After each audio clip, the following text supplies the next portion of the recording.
আসসালামু আলাইকুম, today's another mini blog. আজকে বেরিয়েছিলাম বিকেলে, হুট করে একটা সাডেন প্ল্যান যে এমনি নর্মালি আমাদের মেন জিনিস হলো মেনলি ঘাটে যাবে উনি টিয়া।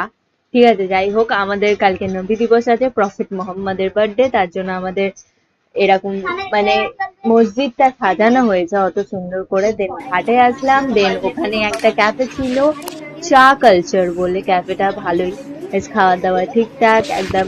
রেট মানে 10 না 5 পয়েন্টের মধ্যে 4.5 এরকম রেট। তো এই যে খাওয়া দাওয়া হলো, একটু মজা ফজা হলো, দেন আবার ব্যাক টু হোম। এই হলো আমাদের মিনি ব্লগ। আমাদের মিনি ব্লগ এরকমই হয়, আমি হুটহাট মানে ফালতু এডিটিং করি, ফালতু ভয়েস ওভার দিই, কিছু করার নেই। যদি তোমরা তাও লাইক করে রাখো তাহলে thank you so much. Okay, then bye bye, আবার কোনো মিনি ব্লগে দেখা হবে।